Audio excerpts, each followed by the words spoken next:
Hello and welcome to episode 113 of the Take a Pull podcast, where we will be covering the Listowel Harvest Festival. It's Andy Cummins and Declan Carroll back again after, I'd say, a relatively successful Irish Champions weekend. Yeah, definitely. Yeah, you had quite a good day on Saturday and Sunday. We were too hungover nearly to punt on Sunday, I think. After come back, was the late one. Firmly off the bridle by Sunday morning, but good times had, which is the main thing. Some really good performances as well. I've never seen a turn of pace like it from Delacroix at the top of the pen. Holy Jesus! Yeah, it was just frightening. With the news of Wooden Bassett today, we're recording on here on a Tuesday night. I highly doubt we see Delacroix again. I think it was unlikely anyway, but that news definitely. There's absolutely no way we see him again on a racetrack, I'd imagine. No, can't imagine it. There's they're not getting having a great time of it down in Australia. No, I wouldn't imagine Magner is their biggest fan. No. I'd say he'd nearly be declined a visa at this stage if all his horses are you'd have to wonder. Massive pity about Wooden Bassett. Look, still plenty of time for him to stamp himself on the breed even more than he has done. Obviously a few more crops to come, but big loss for Kilmore. But we're not here to talk about Wooden Bassett. We're here to talk about the Listowel Harvest Festival deck. Probably fair to say in the last few years, now it's always been a big festival, obviously for the people of Kerry, North Kerry, whatnot, but I feel like in the last few years it's starting to take a more prominent place in the calendar. Obviously it's out of season, but at the same time, with the class of National Hunt horse we have over here, it almost starts to feel like the start of the season, in my opinion. And you're kind of seeing that with the entries this week, aren't we? Yeah, definitely. I think social media is kind of creating, it's good for Irish racing, I think, social media, because it's allowing people who didn't follow it to see, and obviously, like the quality has been quite high in Ireland over jumps. We've been very, very fortunate. Probably the last, it's always been high, but it's been particularly high. Like, I think we've been spoiled, jump racing fans in Ireland, and these like Irish horses, jump horses can go through the summer. They will get out a lot earlier than they do in Britain. They seem to they seem to wait for this thing called the Chepstow in Britain, which I don't really understand, because there's nothing wrong with getting your horse out, and maybe it just isn't the races for them over there. Maybe there's no races for them. No, maybe that's it. But like Irish racing, to me, it's about the summer festivals. It's your Galways, it's like your Killarneys, your Listowels, Kilbeggan, like with the Midland National, you've lots of nationals throughout the summer. And the thing about Irish racing is, anyone can own a horse good enough to win on these cards, whereas in Britain, you probably have to be a millionaire to really own make a horse it work. that wins in these big cards. Like, I always compare Irish racing and British racing. The Galway week is the perfect example. Any of us could have a horse that could run or win on terrestrial TV that week. If you want to own a horse good enough to run at Goodwood, you probably have to be a millionaire. So, look, it's great. It is getting the attention it deserves now, and I think the card tomorrow, the racing tomorrow in particular, I think is really, really hot. And it has me kind of. I don't want to be jumping into that. The jumps are back, and start talking about those big jump races too early. But it's kind of hard not to be very giddy about tomorrow's card. It feels like a proper jump meeting. If we could be pick anyone through the winter, it feels like we could be looking at a card throughout many of those months. So I'm really, really looking forward to the next 2 days. But tomorrow, I going through it, I feel like any horse I'm going to mention will either go close or it'll be one for the next day. Be unlucky. I really enjoyed getting ready for this pod. So did I, actually. Thoroughly enjoyed it, actually. And if nobody has been to Listowel, I know we've quite a few English listeners and a lot of listeners as well that have probably never been to a lot of tracks, which is completely fair enough. But if you ever got the opportunity to go down to Listowel, kind of a very traditional country village, really, has a hotel in the town, couple pubs. The pubs are, you get a great point in the pub. A real throwback Listowel as well. The track itself, quite unique entrances, a real old stand, a very, very, very knowledgeable racing crowd. Probably one of the more knowledgeable racing crowds you would come across. Really traditional. They all know their onions, and yeah, it's a great day out. Once it's not raining and there's not a lot of cover down there, it's basically just a stand, and then that's really it. But it's a great day out if you ever got the opportunity to go to Listowel. Either flat or jumps. It's a really good track. It's a mad place, Listowel, because it is, yeah. For such a small place, there's a lot going on. Like there's a lot going on. The amount of really, really good bands who played in Listowel, maybe at the beginning of the career before it took off, or even like Irish bands that played later on in the career. Like it's Mike the Poise is the place I'm talking about. It's a mad place for such a small place, like, and Nightmare is not really to stay, and that's the problem. Yeah, it's just one.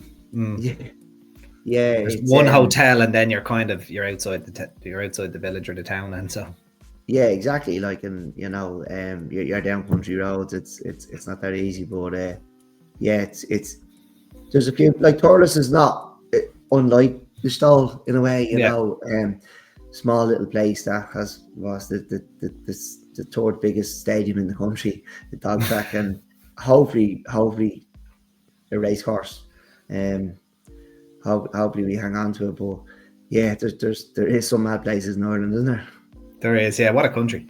And Listowel does add to it. It has its own little charm, and if you have never got the opportunity to go down, just pop it on the list, because the racing crowd especially, they really do cherish their track, and it's well worth visiting. Listowel, great week.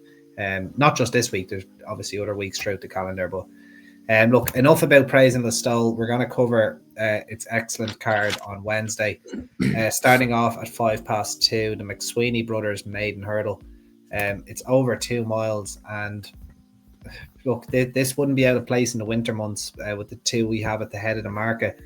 I'd imagine there's going to be, my opinion is, one of these is going to pull clear. One of them could go even money or odds on. I'd say word will get out that one of them is a little bit more forward than the other. The two horses I'm referring to are I Started a Joke for Philip Burns and I'll Sort That for Declan Queally. They're around 2-1 a piece as of right now, depending on which bookie you're looking at. I'll Sort That, a dual bumper winner, won a really, really heavy ground bumper at Naas. So that was the second bumper he won. You might remember that day, Deck, there was an absolute deluge of rain, and the chase races, or the races over fences got cancelled, and they ran the bumper quite late on, and he was the one that went through the ground. Now, that there's a chance that run might have left his mark on his final run of the season at Ferryhouse. He ran a little bit below par. I think he could have, it's probably fair to say, he probably didn't run to form that day, but still goes hurdling now with a really, really nice profile. I Started a Joke was a horse I tipped at the Dublin Racing Festival for the Grade 2 bumper. Was extremely well backed and didn't quite run well in a slowly run race. Similar kind of happened to him in the Champion bumper. I'd expect a hell of a lot better.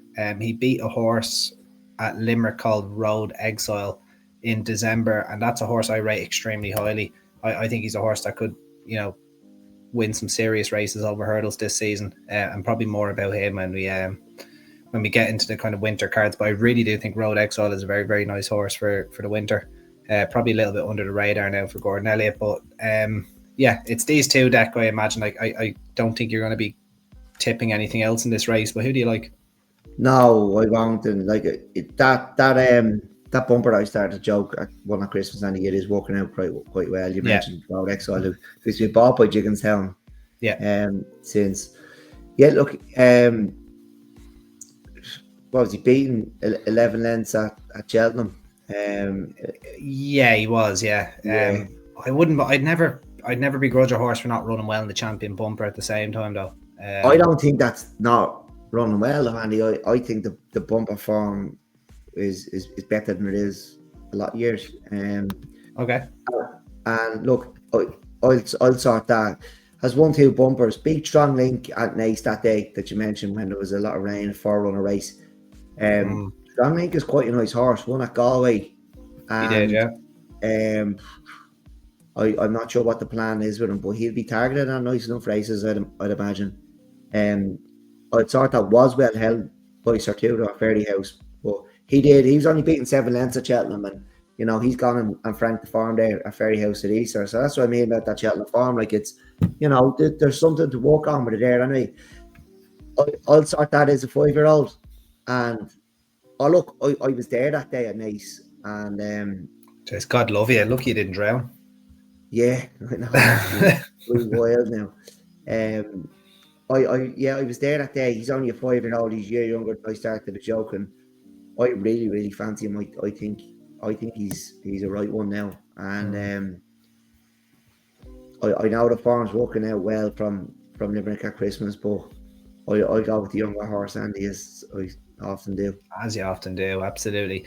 Right, my tip to you would be back him now, because I think this market's going to flip one way or the other. One of these is going to go off double the price, and the other is going to go off half the price, is my take. I don't know which way it's going to go.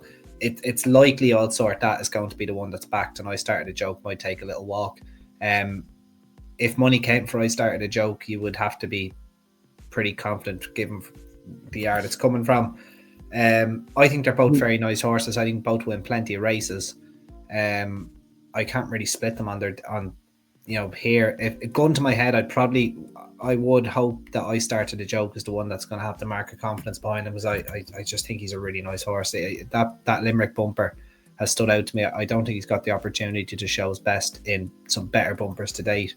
And I'd be interested to see him go and hurdle him. But if he got beat by I sort that, or I'll sort that, I wouldn't be too surprised at the same time either. Did you have anything to add there, or was that all good? No, like there's some other nice, like a whole lot of businesses in here who we've mentioned a good few times now. I'm not sure why Al McCarthy's persistent with running in Maidens. I think the horse is it's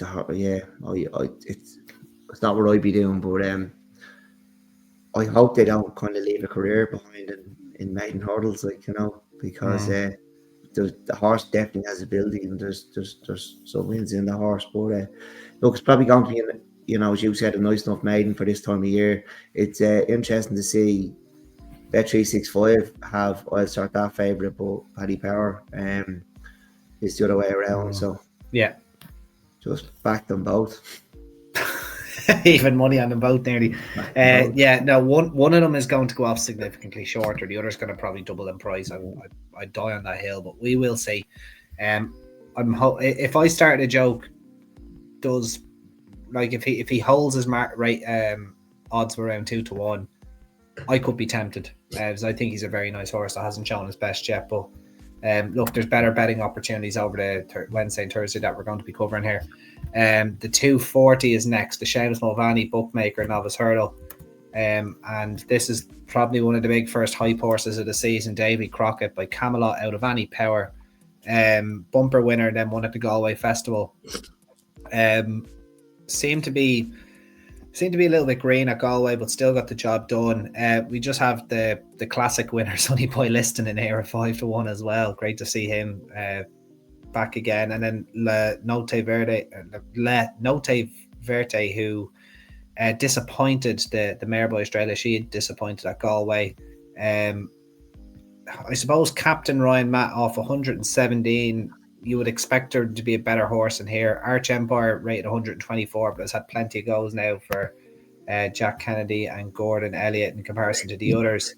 A chance he improves, but you might be a bit disappointed if one of the lesser exposed horses couldn't run to that or better, especially receiving weight. But who do you like here, Deck? It won't be a betting race for me, Andy. Like, Davy Crockett looks quite good. Probably won't be, a horse we'll see on real deep ground during the winter. He'll probably be put away this, and we'll see him back again in the spring. All the fangirls be going to be talking about him for the next few weeks anyway, and then they might forget about him deep into the winter, and then somebody will think they're being shrewd and talk him up again come the Tip him up, spring. yeah. I don't know enough about him, other than he has looked a nice horse the last 2 times, and yeah, if he is, you'd like to see him go do something really nice, which he probably won't really blow us away. They look after him if he's good enough to win really easily, but yeah, I'd like to see him, with that breeding, you'd like to see him go and win. And I don't have much of an opinion on the race, to be honest, Andy, other than that, really. Yeah, I'm just looking up his history now. He fought a few wars. An American frontiersman, soldier, and politician. He became a folk hero known as the King of World Frontier. Okay, good old Davy Crockett. Yeah, I was curious to see who he was. I feel like I kind of should have known who he was, but anyway. Yeah, I've no real opinion on this. The fan of me would love to see Sonny Boy Liston win it. Obviously a bit hairy now as an 8-year-old is what you would say, but it was great to see him kind of do it first time up over hurdles. We haven't seen him since, which is the best part of 3.5 months. You might be asking why. Maybe they were just plotting a winter campaign with him or an autumn campaign with him, possibly. But he didn't do a whole lot wrong the last day, albeit 4 to 6 to win. Excuse me, he might want a little bit further at this age as well, given that he was a good stayer on the flat. But yeah, I would like to see him run well. But yeah, definitely you're right. No bet race for me. The first not to 100 that we're going to cover is the Brandon Hotel Handicap hurdle. We were speaking about the Brandon Hotel a minute ago. Is that I can't remember the name of the hotel that's actually in Listowel. The Listowel Arms or something, is it? So Listowel Arms, yeah, to see where the Brandon Hotel is. Probably near the mountains, I would assume. Isn't it the Listowel Arms, or does it make that I think it's something like that. That sounds a bit British, doesn't it? The Listowel Arms. Yeah. Well, I'll check for you while you're covering this race. Right. This is not the easiest of races. The one I did kind of like was Diamond Approach, but you're taking the trip and the softer ground that she would have encountered on Trust. But it was a lot more like it last time out over the course. Good ground, 2 miles in June. Led and then just weakened late. Interesting 2 furlongs up in trip and slightly softer ground. Was a career best the last day. She should be unexposed enough to give this a good go at a double figure price. I think she's a little bit overpriced in the market, probably based on the unknown ground and the step up in trip, but she's one of the more unexposed in the field, and given her price, I'd be happy enough to take a chance. But who do you like, Dak? Yeah, now this race, Andy, this is the one that's really whetting my appetite, and I thought it would be. It's months now since I looked at a race at this level and thought, look, this is what we're about now. This is stuff. This is absolute filth. Like this is what we want. This just cards of this we want to be covering. Okay. I'm looking up the Brandon Hotel while you're talking here, so go ahead. Yeah, Diamond Approach is one I looked at. I actually backed her the last day, and he 5-0, which was 3rd in June. I'm not sure she really wants the extra 2 furlongs though. All right. Now look, she's a little bit older, and that's what's put me off her. Is I'm not sure she was crying out for the step up and trip. I probably would have given her another chance. 2 miles. Obviously, Barami Creek has a £7 penalty. You can argue she's well in. Another 5-year-old, going to be improving. Could well handle that penalty. But like there was 2 that was sticking out to me, and I'll take these next 2. And Stone Carty. Right. Made his handicap debut back in May. Was a definite high catcher, finishing 2nd. Up £1, up 1 furlong, ticking a lot of boxes there. Okay. I struggle to see this horse not going close. And then Met Office, he was keeping on when he ran into trouble the last day. That was on the 2nd handicap. He's up 2 furlongs or 1.5 furlongs here. Anyway, I wouldn't be as confident about Met Office as Stone Carty, but I do like the 2 of them. If I'm going to be doing a nice big Venezuela, the 2 of them will be in it. Yeah, you popped them back in. Yeah, Stone Carty, definitely did run well the last day. By Portage, Janie Mack. I think he won the Royal Hunt Cup or something, or ran well in it for Mick Halford back in the day. A Godolphin horse.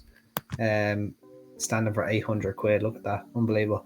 Yeah, look, I wouldn't put you off either of them, Deck. This is a race where you're going to be, you're going to have to like do your research, because you could give a lot of these a chance, and if there was a turn up for the books, you also wouldn't be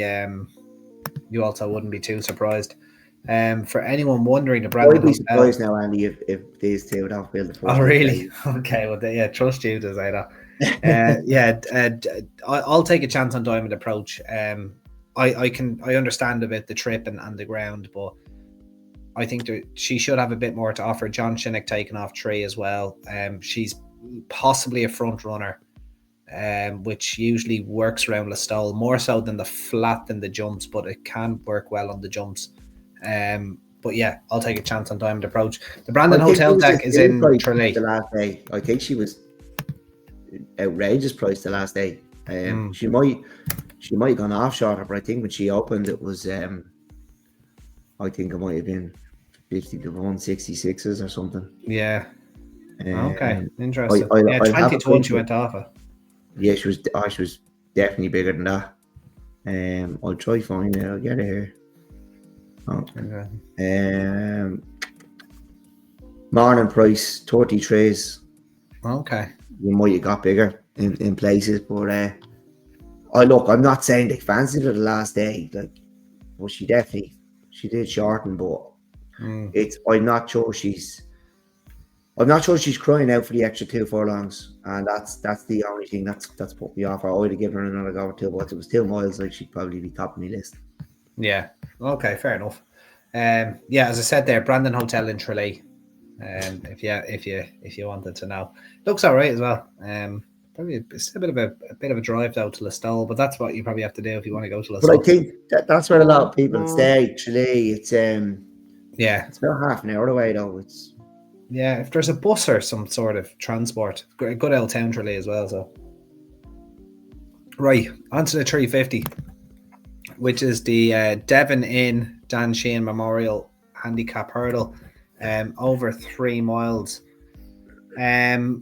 A horse I've always had a little bit of time for in here. Well, there's a few I've had a little bit of time for. I cannot part any more money on Savante. I just can't do it, and I see there's money for already into pulled up around last 12 time to out as 1. well. Yeah, it's whether she's been on the baked beans or not. Yeah. At this stage. Indiana Jones as well, interesting enough runner, first time in syndicate colours there. Obviously Rob Core have sold off, probably at a pretty decent loss, to be honest. They've shifted a lot, haven't they? They have, yeah. They've definitely shifted quite a few, and great to see the little Yank having just his 92nd start of his illustrious career, down at the bottom. Is it really his 92nd start? It actually is, yeah. I've done my research, Deck. It's his 92nd career start. His 55th over hurdles. Unbelievable. Loves the game. Loves the game. Yeah, the one I'm going to take a chance on, Deck, though, is Torkov, who has basically a load of duck eggs. I think 5 of his last 6 runs have been duck eggs.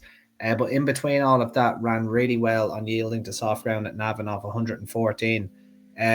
Was right in the van the whole way, and just it was blazed away for Mags Mullins that went away from him late on. And I'm pretty sure blazed away at the time. Like, he ran well then in the Premier Handicap at his next start behind Music Katara. So he was probably a pretty well handicapped horse. Now, Turkov is probably not it's not a horse that you could, trust. You couldn't put your life on him, like, but his price kind of reflects that at around 28 or 33 to 1.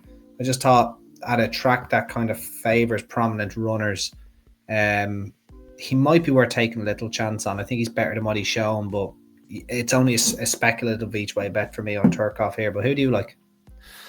Look, there's 2 in here that have been off quite a while. I'll be keeping an eye on. Intent Approach. He may have been talked about it, but yeah, I thought you might bring him up. Yeah, 6-year-old off since April 24. That was his last one. He actually won. He's a horse who will relish this trip, I think, but like, he's very short in the betting for a horse that's been off that long, and I'd have no confidence in backing him. But Like you'd like to see him run well, take a blow, maybe run on again, and then like the next day, you'd if it's over this trip again, you'd be quite confident. Yeah. And Corey Starr, I think he's another one who really wants this trip, but he's off since February. You know, Right. I think he's a horse who's probably still unexposed, particularly over this trip, and it's just, you know, he's off since February. You'd expect him to take a blow, like, you know, and go in the next day. So that's left me with Roseanne. Is he a top tracker horse from some time ago? I think I'm muted them for the moment until we dust it up. I'm sick. I cannot. What's that horse that comes up every other day? The Inch Grenade or something.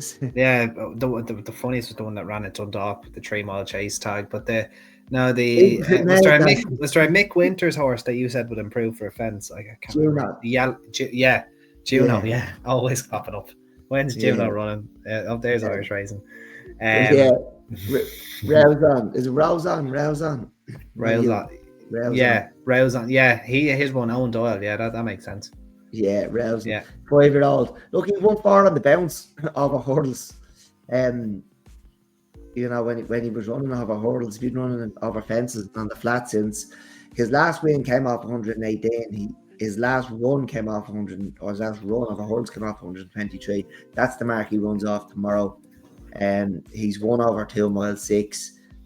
The visor is back on for the first time over hurdles, but I'm sure he's worn it on the flat. So, yeah, look, you're gonna have to. He 2 runs over fences, which probably, you know, were.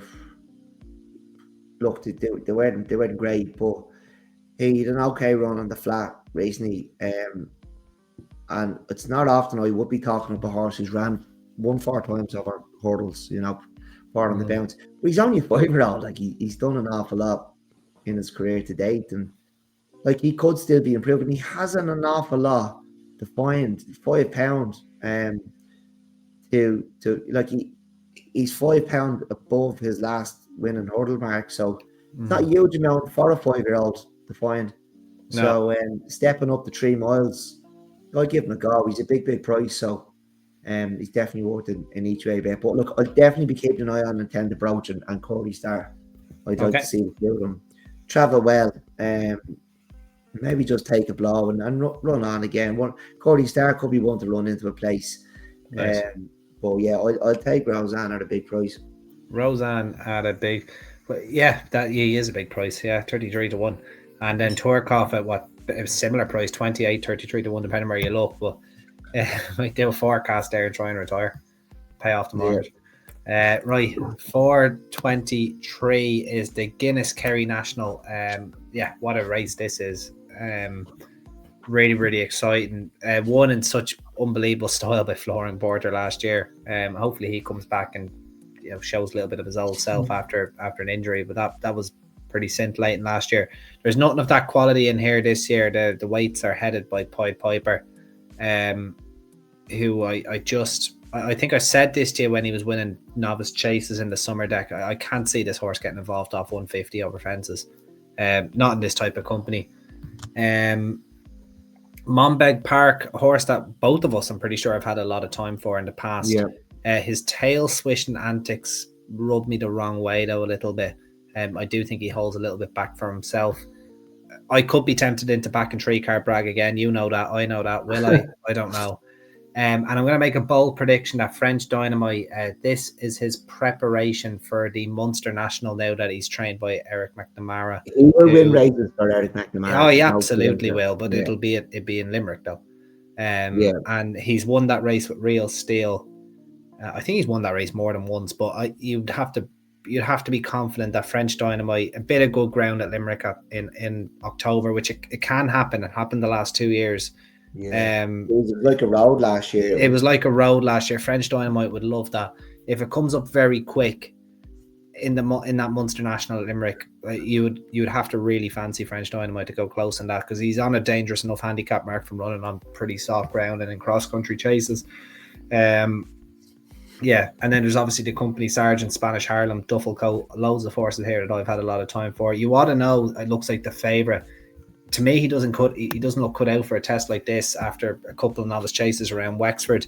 Got beat a good few times. Was a pretty facile win last time out, but that form doesn't really look worth the paper that's written on at the moment, especially in the context of this race.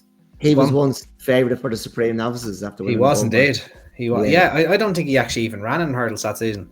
I think it was the following season. Yeah, because he missed a year, didn't he? The Fangirl got stuck in, but it's actually handicap debut over jumps. Like he's never even ran. Really hard race to it's a really hard race to make your handicap debut in, to be honest. Never tested his mark, not even over hurdles. Like you have no idea what that 137 is. Yeah, and he has to give he's getting £4 from Anyway, who did beat him at beat Matt Kilbeggan by 2 1/4 lengths.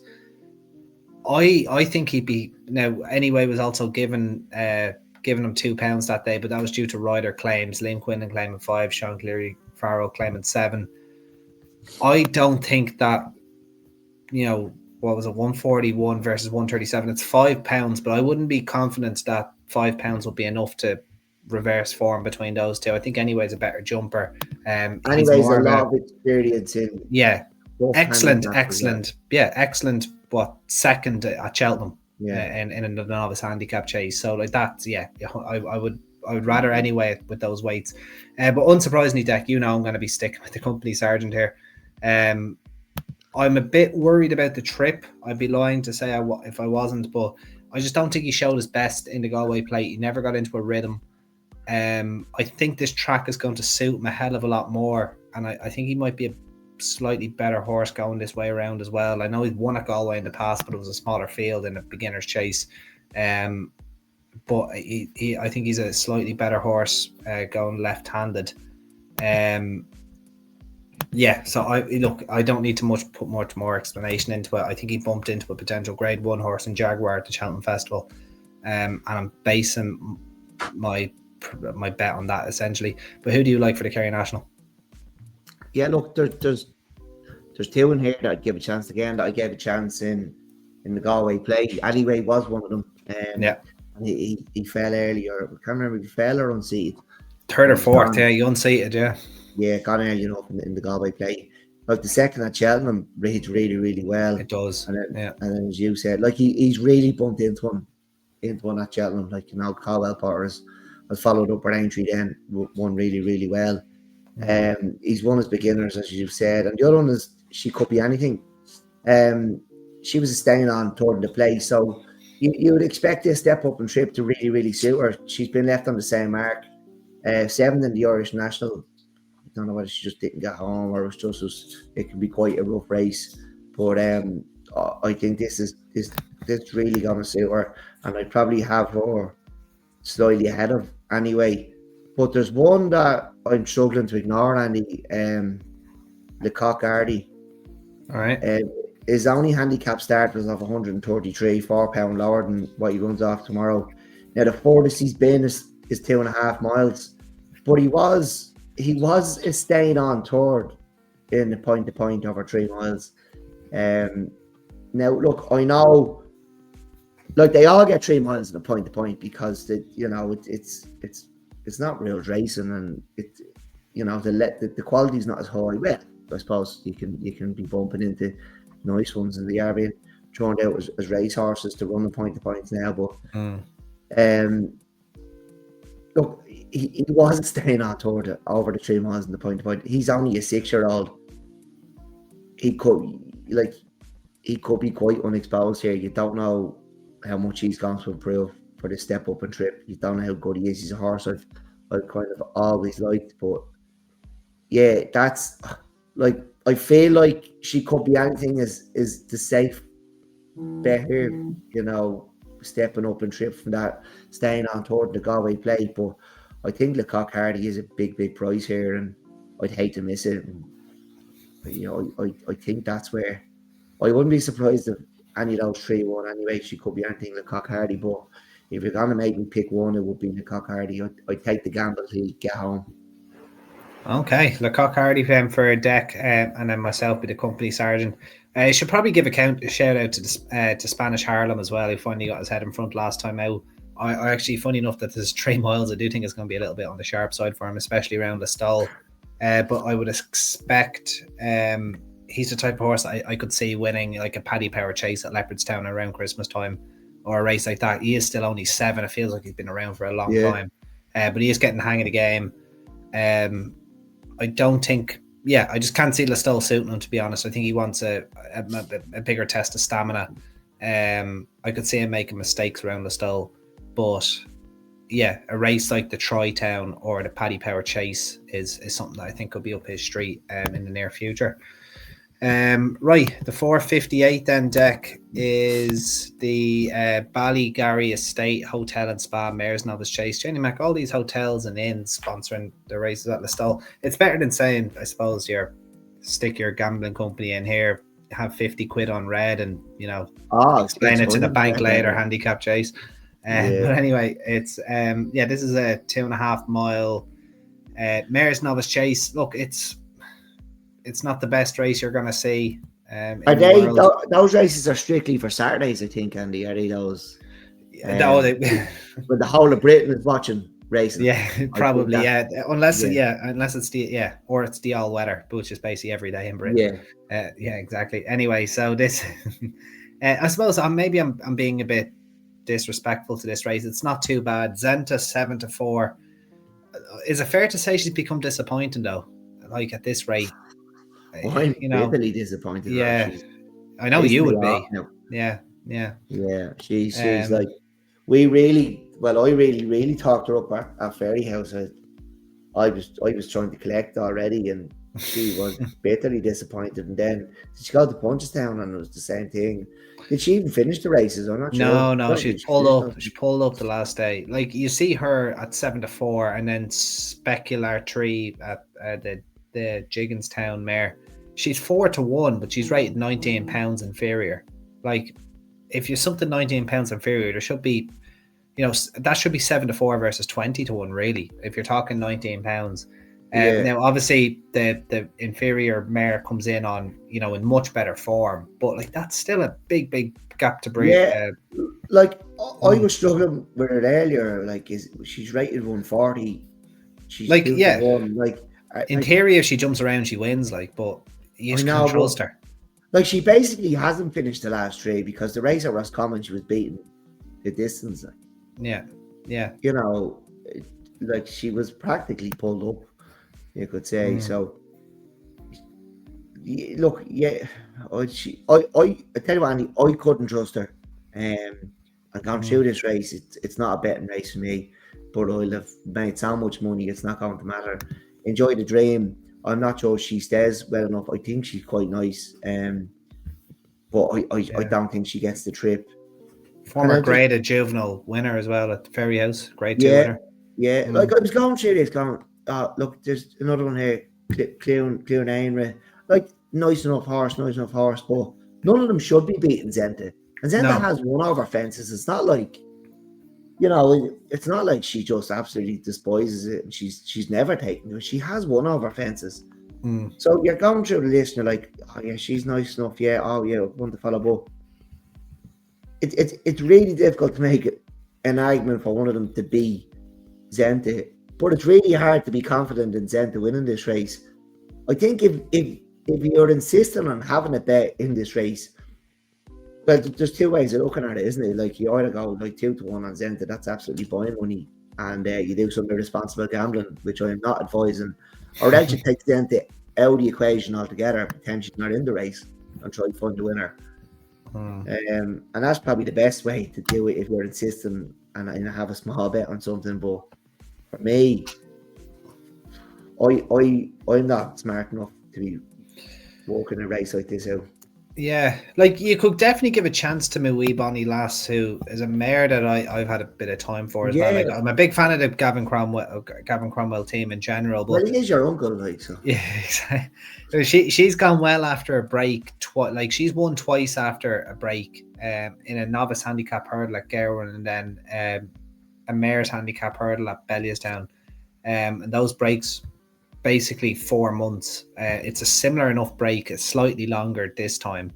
Third to birdie or bust on her chasing debut. but like she clearly is good fresh. And she's only 6. Didn't have a juvenile campaign like Zenta did. It will be her 9th lifetime start. Like you could make an argument for her to get involved, and there might be markets where she's a very backable price without the favourite. But given Zenta's patchy profile, the wee bonny lass between, somewhere between 11 to 2, 13 to 2, somewhere like that, I could be tempted.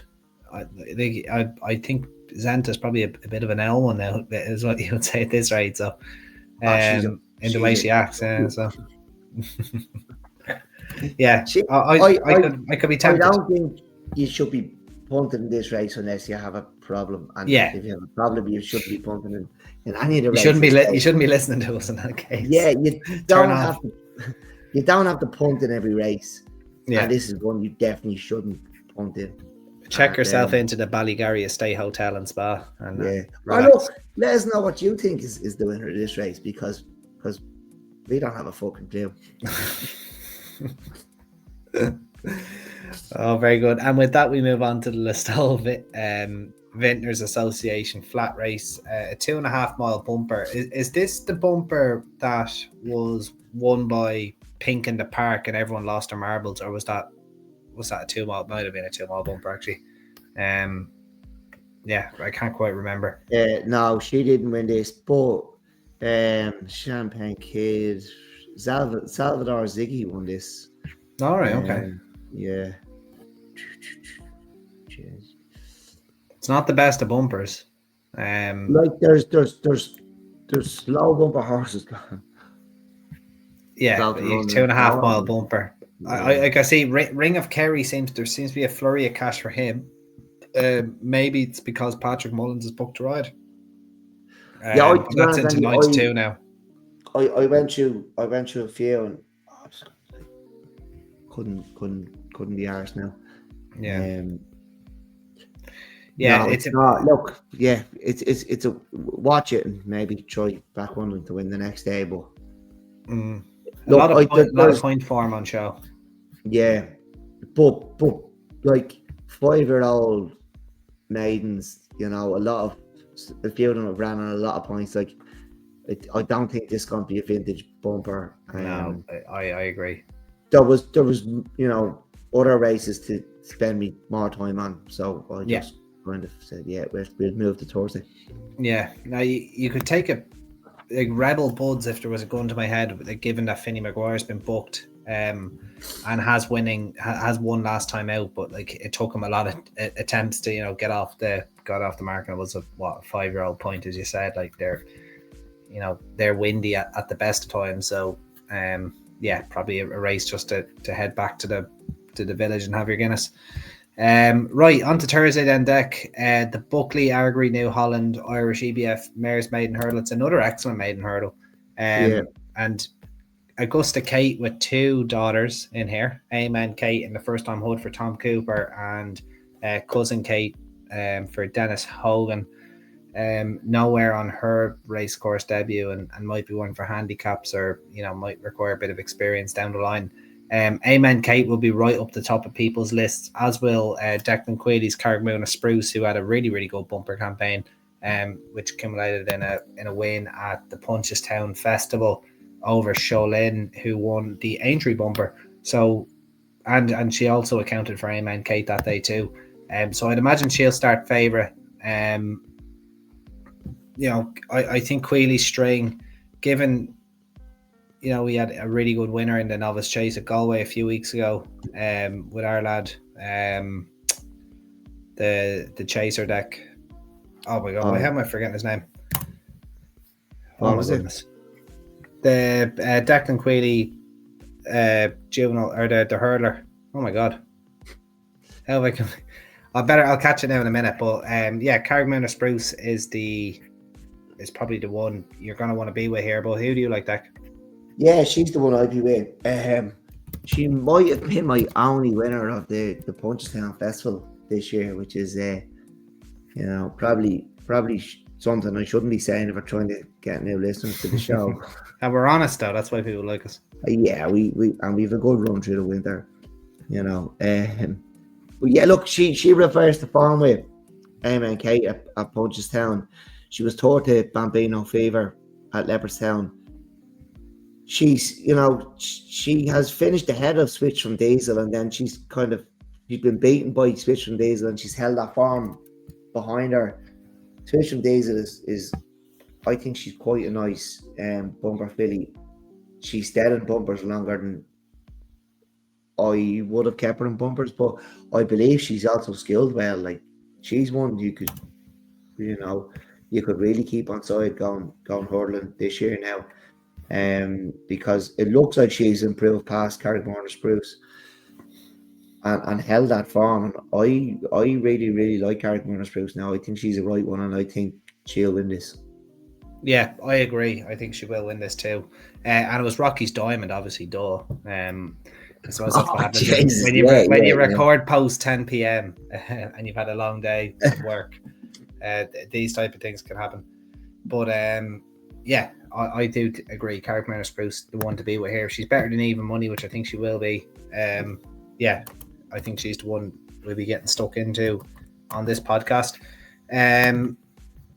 Right, Deck, we'll move on quickly then to the 250 with Power Truth Thursday. The Connolly's Red Mills EBF Irish Auction Maiden Hurdle. Yeah, Founded Diamond does come from that bumper that I was talking about earlier with not the same bumper, sorry, but was beaten by Road Exile, who was a horse, as I said, I've a lot of time for. I'm quite excited to see how Founded Diamond runs here. I don't think this is the strongest race in the world either, but who do you like? Heads up. Heads up for Deck, okay? Yeah, look, we've spoken about the Cheltenham bumper form already. He was second in that. He absolutely bolted up at Punchestown last November. He's formed with Colcannon, who Colcannon won the graded bumper at the Colcannon win the bumper at the Dublin Racing Festival. He did. Yeah. Yeah. Now, you see, that's the only thing, that the Dublin Racing Festival and the Champion Bumper were slowly enough run races. I'm just, my query with Heads Up would be, I think he completely got the run of the race at Cheltenham. Now, obviously, he was second. It was a great run, and you could make arguments that the form is working out somewhere, but he's probably going to be odds on here. And I think, Founded Diamond, maybe getting £6. Like, I seriously think he's bumped into a seriously good horse in Road Exile. Now, it was heavy ground as well at the same time, so that might be, also playing a factor. But given the prices and given how inexperienced Founded Diamond is, Heads Up had plenty of experience. I'd be willing to take a chance on Founded Diamond, given his price. And Founded Diamond did run a nice race at Leopardstown, because look, probably not as hot as we thought at the moment. Kate Dahl, he cocktailed the Vin crack, Alex de la Berriere. And we got word from Carol that Sarah Zarek sneezed in front of him in the ring that day. I think we were back on. After I'd made life on him, but anyway, He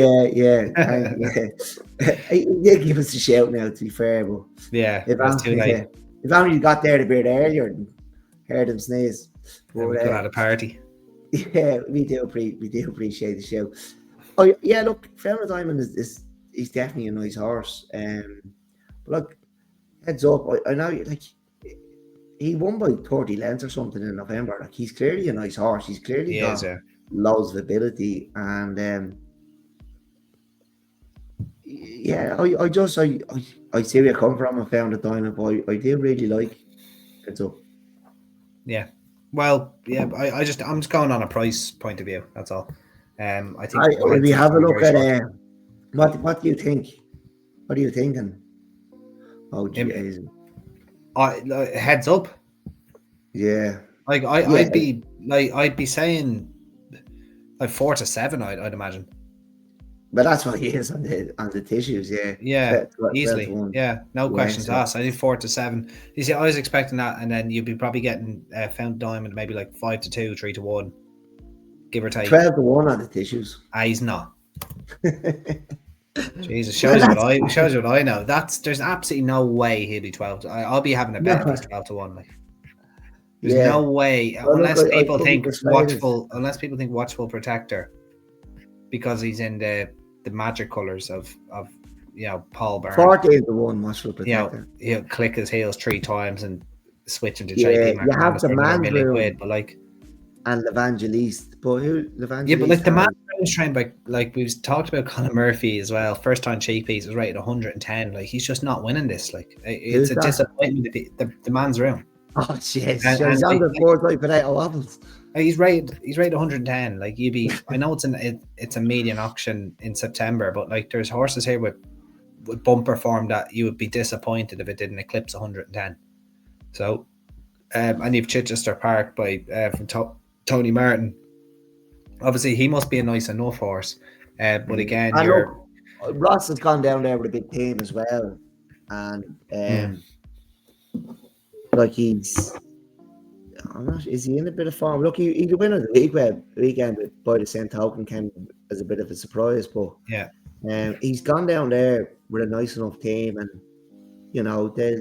they'll all be doing their best to win. So yeah, I found a diamond's a double figure price, which he won't be. I'm happy to die on that hill. He will not be a double figure price, but if he is, like you can't not back him. If he is, you won't let him be for long. No, I'll be getting like it's a Rick if he is like so. I don't think, I don't think. Yeah, look, look. I totally agree with you. His form is too nice to be that big, 12-1, and but I do like heads up. I liked him through last season, so I'm not going to just look. I probably won't be betting the race, but I'm not going to desert him and say I don't think he'll win the race because he's 4-7. You know, I'd be very taken. How could you not be taken by him? He's won by 30 lengths on Margiana Day or something, he's won easily. He's clearly a nice horse. Yeah, but I'm not going to be congratulating you for tipping 4-7 winners. That's all I'm going to. No. But look, I think he's a nice horse. Look, if he was trained by someone else, if it was Willie, he'd be 1-3 or 1-4. So you could make that argument, but. I tell you 2 things. No disrespect to Sean McConnell, he would be, hyped up a lot more, but he'd probably also be a bit more consistent. Yeah, So, but he does blow hot and cold. McConnell, John can definitely blow hot and cold. Yeah, but he is a nice horse with a lot of ability, and he's probably the best horse in the race. I'm just going to check one more thing, and go on. I'm looking at the wrong day. Yeah, sure, he's on your 5-year-old there as well. So, yeah. I just wanted to check his age. We're ages around here. Yeah, we're all about ages, yeah. Like if he's a 6-year-old and just jumped off and gone, right, well, we found the diamond. On the diamond. Yeah. Right. 6-year-olds, get out of here. Right, the Listowel Races Supporters Club Lartigue Hurdle in memory of John Mullino. Right, one of the hardest races that we're probably going to have to come across all season. A 4-year-old only Premier Handicap. Excellent race though. One of the better races of the week. We've got 19 runners, well, one of which is a reserve brand. This is just extremely difficult. Put your hands together. The Fred Winter winner up there at 140. Hard to see him getting involved off that. I don't think he's worth that rating. Last Kingdom in his first time cheap pieces mugged me off a good deal last season, which accumulated in a win, I think at Punchestown or Ferryhouse possibly, which I didn't appreciate at the time. I still don't appreciate it now. Slurricane, a very consistent juvenile hurdler for Ross O'Sullivan. Autumn Twist, who had his 2 wins, and now they reach for first time blinkers. Cool One and Lucas Tipple were 2 horses we both like for the Fred Winter. And I'm probably going to stick with Lucas Tipple myself. First time for Gavin Cromwell. I'm looking like the biggest fanboy ever. I swear this is not by design. In my defense, I tipped that horse at a big price for the Fred Winter, and he ran pretty well for a long way. I don't know where everyone knows, but obviously we used to talk about another shot. Gavin Cromwell is Andy's uncle. I wish. Right, yeah. Well, it is going to be Lucas Tipple for me. I still think he's well handicapped based on that run at Musselburgh, where he gave himself the granddaddy of haymakers I We think at the thought last. he was dead. I thought he was. Yeah, that was at the same day as the Dublin Racing Festival. I think he'd have won that race. He was doing everything wrong. But like he bumped into the Adonis winner that day. That was the Scottish Triumph, was it? The Scottish Triumph Hurdle. Yeah, They run it just before the Scottish Thyestes, don't they? Yeah. Yeah, he ran very wide at the in the Fred Winter, ran quite well, was beaten about 10 lengths, was right there at the last as well, and just didn't quite get home. He's still a maiden over hurdles, but I just think there's a lot of scope of 118. Connor Stonewall's rides, Gavin Cromwell training for the first time. Hard to know how long he's had him for, but I'd be kind of disappointed. You weren't around there for biscuits around lately, no? No. I'd be kind of disappointed if there wasn't a bit more to show from Lucas Tipple. So he'd be my selection here. Who do you like, Dak? Yeah, look, I like Lucas Tipple. Lucas Tipple is what? Lucas Tipple. Yeah. I like Lucas Tipple as well.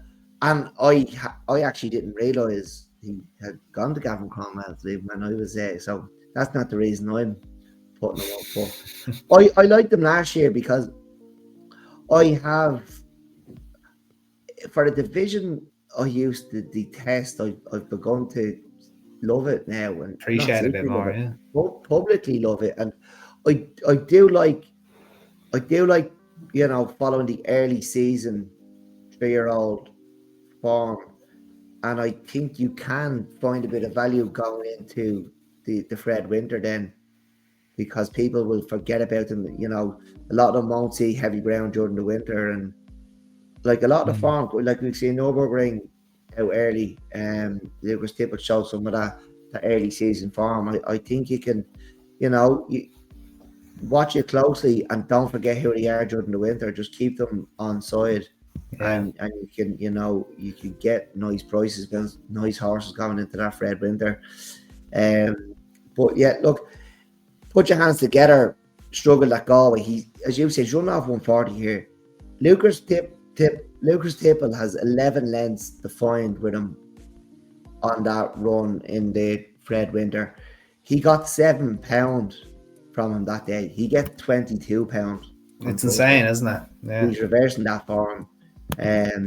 Now, in saying that, I didn't spend too much time on this race. I just think it's very difficult to work out this form. It's an extremely difficult race to get your head around. Yeah. So I've kind of stuck with what I've seen, what I liked early last season, and I did like Lucas Tipple. So yeah, I'm with you, Andy. Very good. Snap at the tap. I'm not sure whether it's snap at the tap material and one of the most difficult races on the calendar, but doesn't matter. It's the one we've both gone for. Have the lot on.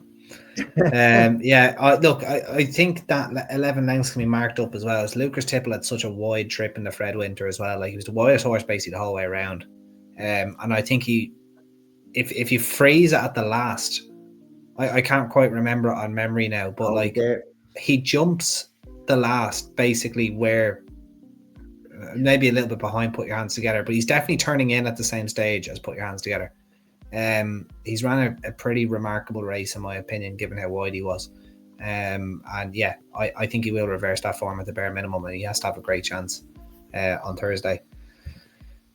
Deck, the Adair Manor Handicap Hurdle, or the Adair Manor Opportunity Handicap Hurdle is next, over 2 miles. 4 races to go here. Good old Fast Felix, who's finally got in the win column over hurdles. Probably going to come here well fancied.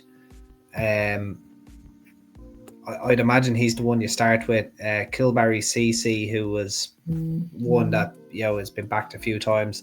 She's a bit mad, I think. I think she ran off with her jockey a few times. This is a tough race though. We've got the 18 with 3 reserves, but who's your fancy here? I did find this quite tough, but Targo Flavio, we spoke about Russell Sullivan sending down a nice enough team. Yeah, he was second here last year on soft ground. Shane Markey takes a ride, and he's taken £4 off. That was off 97. He's running off 98. Shane Markey takes the £4 off. He had probably had a prep run for this last month. Okay. Not the biggest horse, won't handle heavy ground, but did run quite well on soft last year, Right. and yeah, I can see him. I can see him run a big race and going close anyway. Okay. I'm happy to sit on the fence for this one because I just couldn't make heads nor tails of it. I thought this was very, very difficult. So happy to move on there. Okay, so moving on to the Beans Horseshoe Bar Restaurant and Townhouse Handicap Hurdle. 2.5 miles there, You can stay 4:35. there as well. Could stay there. Fair play to them. Look, as I said, it's better than these places than sponsored than relying on betting companies the whole time. Right, and this is another absolute minefield. And good old Jericho the bomb in here. Like he must, he must not be able to see or something if they're not going fencing with him. Like he's seriously he's struggled. had a couple of goals, isn't he? He's ran twice over fences. Seriously struggled and basically hasn't jumped a twig. And it's it's not great that they're going back handicap hurdling with him. That's especially I over know, like the world is his. Like he's hurdling since he was 2 or something. Was he? Like he was. Yeah, Philip Fenton actually. He has. I'm really interested to see if they do go. If they do go fencing with him, the juvenile that he had that won at a big price. He won his juvenile hurdle at a big price, and I backed him in the Pertemps final. In the blue and yellow colours. Carl de Terrell, isn't it? Yeah. I'd be interested to see how he takes offence now this season. I can't wait for this season to get going. Start finding these things and talk them up like they're world beers and then get bitterly disappointed. But and then make an excuse from them. And then back them again. And follow them for the next 6 seasons till they win a chase at Down Royal. Yeah, I'm still waiting for Adamantly Chosen to pop out. I fail to believe that he's no longer with us. But he did win that chase at Down Royal though. He did, yeah. Well, we were watching the horses in the Gold Cup circling the ring. Anyway, who do you fancy here, Dak? This is a pretty, again, very competitive for the level as usual. Malin, the girl, like obviously she's back to 2.5 miles here, down to running off a mark of 112. It's been a long time since she's been hurdling.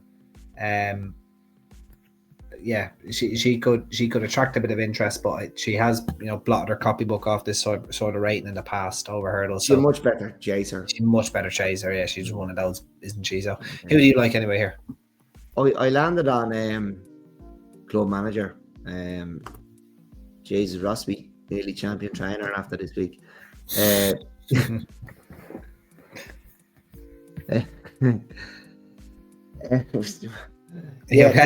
Look, you are? Are you okay? Yeah. I'm just trying to remember what I fancied. Take your time. Yeah. No, look, I wasn't. I did land. Look, he won off 104. He's only 5-year-old, is he? Yeah, very young. Yeah, like he's only a 5-year-old. I actually seen him skill with him that one day over hurdles this season, and he out jumped him every time. It can then be a good jumper. Now as it turns out, a couple of issues at the time, but I was quite impressed with him that day, and he actually went chasing after that. But I fancy him here. He's one off 140, £5 above that. In here at 109. He's only a 5-year-old. Like I spoke about a 5-year-old earlier who should be able to find that £5, improving still a young horse. So in a race where I really, really struggle to be confident about one, he's the one I'll take a chance on. Okay. Interesting enough then. So another one for Ross possibly. No, I think the champion. As you said. He's leading Gordon and Willie into October after this week. Fair play, Tom. Again, I'm nearly sitting out the majority of the end of this card. I just couldn't make heads nor tails of this race. Again, found it quite difficult. I'm not going to waste everybody's time here with this selection. Although I may get involved in the next, which is the Thorn Plantyre Beginner's Chase over 2 miles 6. Often a race which throws up a horse that winds up at the Cheltenham Festival. But I don't think it's thrown up any winners or anything like that, but we saw some impressive. Go on. It's just horses that travel over with the good ones to keep them company. Talk in the park and the likes, keeping everyone happy. Life in the park, Bustleton. Sorry, Life in the Park, not Talk in the Park, Bustleton, Life in the Park. Bustleton was second in a juicing or whatever it's called. Yeah, but he was 1,000 lengths second at the Galloping des Champs. Fell, but he was second in a juicing, wasn't he? He was. I tell you what, there's Tracy's Enniscorthy won £200 at Leopardstown. That was probably he probably won this after he did that, because it was over hurdles. Tracy's Enniscorthy. Yeah. Well, he just kind of disappeared, didn't he? He was a lovely horse, lovely little handicapper. He was. He won. He won the 3 mile at the Dublin Racing Festival. Yeah, and he won the Thames qualifier before. Yeah. I was a lovely little horse now. Right, interesting to see. Sandor Clegane is double declared. He's also in the Kerry National, and he despite him not being the most competent of jumpers, he is rated 143 over fences. That should be good enough to see at home here, but I'd imagine if he runs in the Kerry National, he's not going to back up for this. That leaves Mossy Fen Park, who we did talk about Life in the Park, and Mossy Fen Park has almost an identical profile, maybe just a year older. Like that third to Firefox and third to Dancing City over 3 miles, and also was second over hurdles to the subsequent Scottish Grand National winner, Captain Cody. He should just be winning this deck, shouldn't he, really? If assuming Sandor Clegane is going to be withdrawn. Even if Sandor Clegane runs, I know he's rated 143, but in a beginner's chase in Ireland, and at a meeting that's looking as hot as this is looking, you have got to be vulnerable to a new one, an improver. Like, surely. Yeah. I wouldn't fancy Sandor Clegane. Not here, would I? Look, Mossy Fen Park is probably the one I'd side with. Picture out, like, lots of potential. It's been off since last December. Do you know what was wrong with him? I don't know. No. We should probably try to find out before, if we were going to have a bet, because you don't want, Fair enough, yeah. Was it a burst tire, like, or do you have a flat, or was the suspension gone, or the gearbox? Yeah, exactly. Probably worth finding out. The other one I like is Oscar's brother. He won a listed hurdle last November that you have said is the worst listed hurdle. That there's absolutely no way that should be a graded race or a listed. It should be a listed hurdle. Like what? Beat Pagan and cast a spell. Like, come on. Yeah. Like, that is just like, nobody wants to be running in 3 mile listed hurdles in November. Like, he was call a spade here. He was second to Western Fowl on his chase debut. Western Fowl was second. Did he win? He won the Galway Play. He won the Galway Play, yeah. Yes. No, look, I think Oscar's brother's a nice horse, but yeah, look, I'd like to see Mossy Fen Park. I'm hoping it was only a puncture he had. Yeah, and someone's going to tip him for Cheltenham after he wins this. Oh, 100%. Yeah, some lady out there. Yeah. Someone will go. And it'll probably be for something like the Gordon Richards or something anyway, or the Jack Richards, whoever. I can't remember whatever his name is. The Handicap. Anyway, the Kevin McManus flat race. We had to get a bookie in eventually. Fair play, it's an encore. Yeah, well, we had Ray Mulvaney, or not Ray, James Mulvaney, didn't we, on the Wednesday? So I suppose we did, yeah. Look, we don't mind that on, No. Our bookmakers. Obviously, Colin White does a lot for sponsors that race at Nace. AK is nearly a high street bookmaker now, is he? He has to dark side, is he? Now. Oh, stop. Right, is there anything you fancy for the bumper? No, didn't look at it. Okay, I'm just double checking. I just want to see if I was partial to the old San Calvados colours of Andrew Brooks. I thought he got out of the game though. And it's interesting now that he has one with Thomas Cooper. Saint Malaire, no, it's not a San Calvados relation. But the horse has came from France, or probably bought from France, being by Clovy de Burley. Ran at Galway. Ran on, had a bit of money for it. Was ridden by Patrick Mullins. Charlie Swan takes over. I could be tempted into backing that, but it's only it'd be on the basis that I'm having a good week.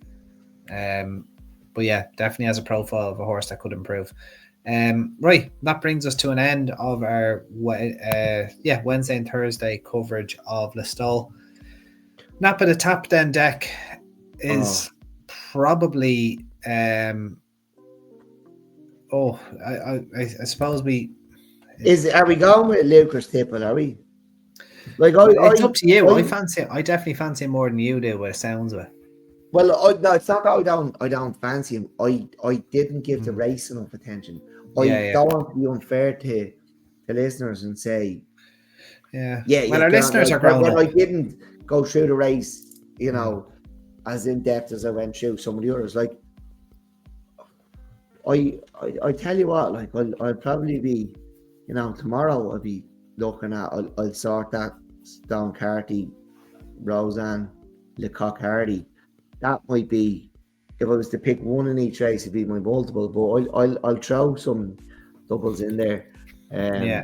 I'll touch a few of those races. So, but like if that was a bet you want to give me, for me to give you for tomorrow, that's what I'll be doing. I'll sort that Stone Carty, Roseanne, and Lecoq Hardy. Okay. I just don't want to. I don't want to nap him, Andy, when I haven't gone through the race. Yeah, because I didn't give it as much time as it probably deserves. Probably because it's too hard. I'd rather put my time into races into other, not to 100s. Yeah, exactly. Like the good stuff. Yeah, well, assuming that she's not too short, Carrickmoona Spruce in the 2:15 on Thursday was one we both came down on. So it would probably be Carrickmoona Spruce. I do fancy Carrickmoona Spruce, Lucas Tipple double. There we are. End of story. And we're happy to leave it at that. One of my favourite flat weekends of the year is the kind of future champions weekend at Newmarket. I'm not going to be going through that obviously on an Irish podcast, but if anybody is inclined, I think Havana Anna has a great chance in the Cheveley Park this weekend. She'd be a big enough price, has to reverse the form with True Love. I think she'll be able to do it. We'll be getting on a pod in, Andy, actually, this week. We probably could, I don't see why not. We could probably get one in Thursday. There's jumps at Listowel on Saturday, so we could probably if there's a lot of Irish entries, we could probably put a little bit of time aside for maybe talking about that meeting a little bit more in depth. But and I can tell you what all the horses had for breakfast and their family relations. What was that? Havana Anna in the Cheveley Park. I think she's going to run a mighty race. She is in the Goffs Billion on Saturday, but that's an early closer and she's clearly a sprinter and they've given her the Group 1 entry, so I think they're going to run there. I think she's a really, really good chance and back her now. Risk losing your money because it is anti-post. All right, that brings us to an end of one. Sorry, Andy, before I finish up, sorry, just want to mention, obviously, thanks for being patient with us this summer. As many our Tilburgs have had a good bit going on, to be honest. And if you've got this far into the show, you're still listening. Thank you very much. We've had a little bit of trouble with YouTube. They turned off some of our features, and we only noticed last week that maybe the show is not getting out like it used to, and maybe people didn't get notifications and things like that. So we're not sure if we have it fixed. It's hard to know with these things, and believe it or not, there's nobody on YouTube you can pick up the phone to and go, what's the story, bud? Just speak to you about my features there. This is Deck from Tap. Yeah, I'm actually famous. I don't know how to get away with it, because if someone has a problem with their window, they pick up the phone to me and tell me about it. So, fair play to you, Chill, for not having that person there. But, you know, this show, it costs us money to do. We thoroughly enjoy it. You know, we've said this loads of times. We really appreciate the people that, you know, that listen, that tune in, that come up and say hello. If we see us in town, we see us at the races. Like, we do get a lot of messages. We don't always get to see everyone, and, you know, we try our best. It's not always possible. But if you can give this a share and maybe talk about us a little bit, if you enjoy it, and maybe tell people to tune in, send it around, share it around. We do our best. We think we do all right. We could probably do better, but we are trying our best. And look, we love promoting Irish racing, and we love the sport. We love the industry, and like we do enjoy this. We do enjoy meeting you. So, we are asking you for the dig out here because YouTube have, for some reason, turned off features, whatever that means. Probably because we don't pay them. Yeah, it's probably because we don't pay them. Like, well, we have to pay for this app, and like we've to give up our time, you know, and like we both have day jobs, and you know, we both have normal lives and people we need to give time to, but we do dedicate a lot of time each week to this. And like I said, thanks again for being patient with us. But like, if you give us a dig out and share it around your social media, maybe some friends that, you know, maybe they're not into racing yet, and maybe they'd like to get into racing, and look, we'll do our best to keep trying to find a few winners, and just talk through these cars, particularly the midweek cars, that don't get an awful lot of attention. We love doing this, so if you could do that, we really appreciate it. Yeah, couldn't have said it better myself, but yeah, no, thank you very much, guys. And if you've gotten this far, fair play to you. Do very much appreciate it. But yeah, you know, hopefully we get a few winners for you, and we'll probably be back later in the week to complete Listowel top 114. Why not? We'll get the ball rolling. But until then, guys, hopefully we've given you a few winners and had a bit of fun along the way. Until next time, bye bye. Cheers.